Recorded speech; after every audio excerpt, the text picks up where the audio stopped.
Hey, what's up guys? Joker here, and I hope you're all having a good weekend thus far.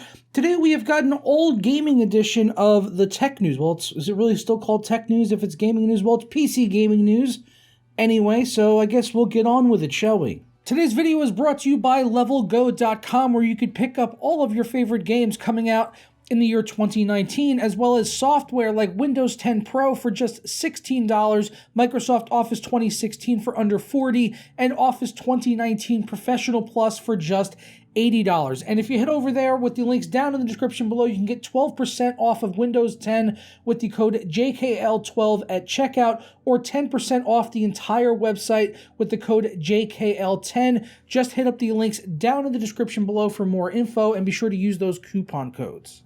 So first up, I wanted to talk about Sekiro Shadows Die Twice. I already did a video last week showing the 4K Ultra performance on a 2080 Ti, which was locked at 60 frames per second because the game is hard capped at 60 FPS, something many people down in the comments section had, expressed their dismay and anger over the fact that the game was capped at 60 FPS, doesn't support ultra-wide, and justifiably so. These are things that should be supported.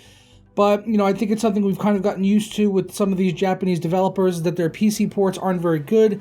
They're still a hell of a lot better than what we saw with, the first Dark Souls that came out on PC, where that game was, capped at 30, definitely didn't have ultra-wide support, barely supported mouse and keyboard.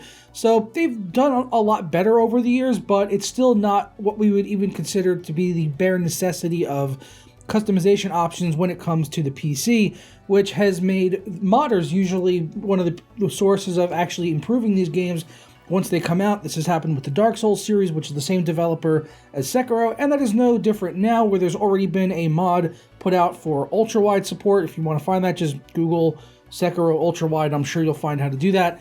And then also now we have an uncapped frame rate mod over on the ultra-wide gaming forum, so you can completely uncap the frame rate off of 60 FPS to whatever your monitor's native refresh rate is. They have mentioned that it could possibly, lead to some bugs. Some things might not work properly, but in my initial testing, it was working absolutely fine, and I didn't have any issues with it. If you do want to get it, I'm going to have links to all this down in the description below, along with the rest of the sources. But to get this up and running, it's really simple. You just want to go ahead and you need to get two things. First off, you need to get the mod, which is this Sekiro_FPS 7-zip file, which you'll have to unpack. And then also you will need to get Steamless, which you'll want to do first. So you want to get that, and then you basically just want to download it over here over on GitHub. And once you have that, you'll extract the files, and you will go ahead and you will get this folder right here, and you will run the steamless.exe, which will then go ahead and open up the software. You're going to select the file you want to unpack, which will be the executable for Sekiro. So if it's in your Steam folder or wherever, you just want to click these three dots and go ahead and find the executable for Sekiro, which would be here for me, and you would just use Sekiro.exe. I've already done this, so I'm not going to do it again. It's already unpacked for me, but you would basically just go ahead and run that. And the other file you need to download, which is over on the forums, is this Sekiro FPS one, which I mentioned. Once you download that, you go ahead, you go back to your downloads folder or wherever you happen to store it at. Go to Sekiro_.fps, the folder after it's unpacked or unzipped or whatever you want to call it. Find the refresh rate of your monitor. For me, it's 120 FPS, and you would just copy that, and you would go back to your games folder once again, games for me, and Sekiro, if I could find it, and you would then paste it into here. As you can see, I've already got mine pasted in because mine's at 120 FPS monitor. You would go ahead and double click that, and then hit the start button. And if you hadn't done it already, this would go through and it would say that it was patched, although mine wasn't patched because, as I said, I've already done it. And it's been working flawlessly for me thus far, although I haven't done extensive testing on it. It seems to be working as intended with an uncapped frame rate. Next up, we have Detroit Become Human, which you guys may have heard of, is actually coming to the PC now. This was announced late last week, along with a few other games from the same developer, which name escapes me right now, but also the game Heavy Rain, which was a Sony exclusive on the PS3, and then also I believe it's Beyond Two Souls, if I'm not mistaken, I believe is the last game. Don't quote me on that, but I'm pretty sure that's what it is. So those three games, which were all Sony exclusives up until now, are going to be coming to the PC via the Epic Game Store, which is again going to be an exclusive on the PC to just the Epic Game Store. So love or hate the Epic Game Store. I personally hate the Epic Game Store because their interface is awful, lacks basic functionality. They are bringing over a lot of exclusives, and I think I think for most PC gamers, there's probably eventually going to be one game that you're going to be like, I need to play that game, and I guess I'm going to give in and get the Epic Game Store so that I can play it. So they're doing a good job with that, at least, in pulling people over, although they're doing it in the worst possible way, which is anti-competitive.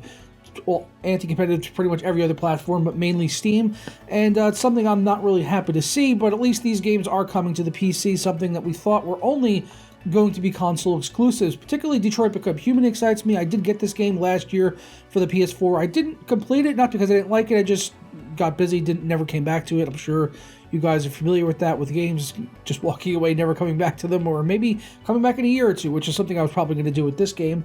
But it was locked at 30 FPS on console, just like previous games, and now it's going to come to the PC, and hopefully that will be done away with, hopefully to run at 60 FPS and up, which would be really nice to see. The latest news on this is that it's actually going to be running on the VULKAN API, which we don't have enough games of on the PC running on the VULKAN API, and I'm excited to see that because traditionally games on VULKAN run really well, use all the hardware that you can throw at it and run the games extremely well. And this game is shaping up to have some pretty significant PC requirements. On the minimum requirements, they're asking for an i5 2400 or recommending an i7 2700K, which isn't too bad, quad-core with hyper-threading, so it's conceivably anything like Ryzen 3, Ryzen 5 should probably be able to run this game, or lower gen Intels or anything like that. And then also for graphics, the minimum is a GTX 660, but they're recommending a GTX 1080 or equivalent, and that would, basically probably be for like 1080p 60 FPS. So it looks like it's going to need some beefy requirements if you're wanting to run the recommended specs, which is usually aimed towards 1080p high settings in most, game guides with their requirements and things.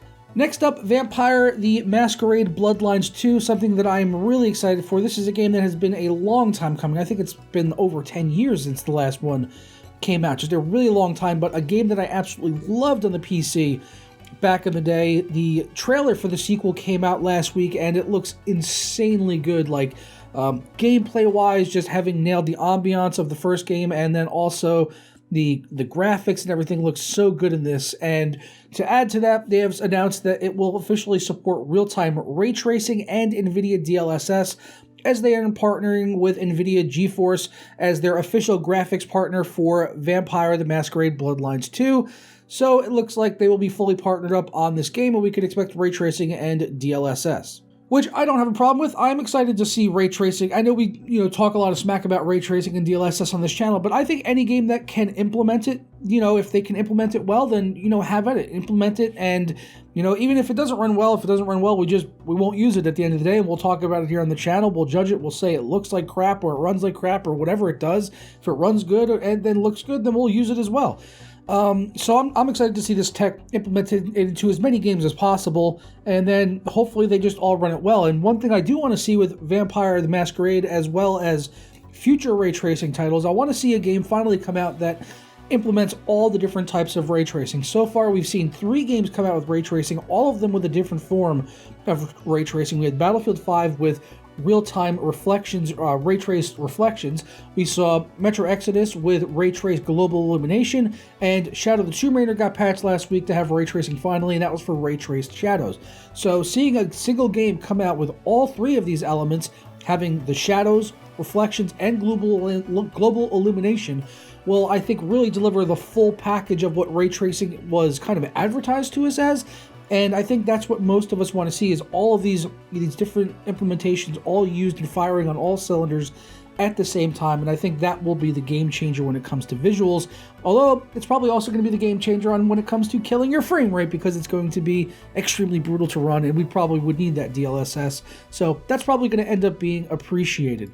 Also, last but certainly not least, just a quick mention here on The Division 2, a game that I have been loving since it came out, and I've been splitting my time this weekend between The Division 2 and playing Sekiro, which I'm also really like. I'm liking that game more than any other game that I've played from Software, way better than the Dark Souls games.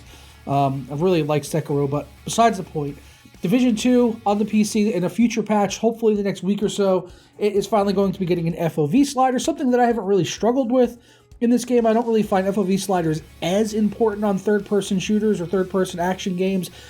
but having more options is always going to be a good thing. So I'm happy to see this coming to the PC to give players more customization.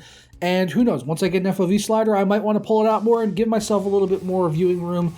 That probably will be the case. But so far, the FOV has been fine in the game. But giving players more options is always a good thing. Other people might not be happy with it, want to adjust the FOV. So that'll be coming to the PC. Just a quick mention on that.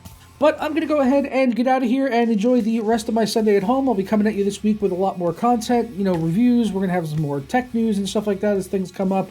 Let me know your thoughts on all of these stories we covered today down in the comments below. It was kind of different today. We did all gaming news. No real actual tech news, although some of this was based on hardware-ish, sort of.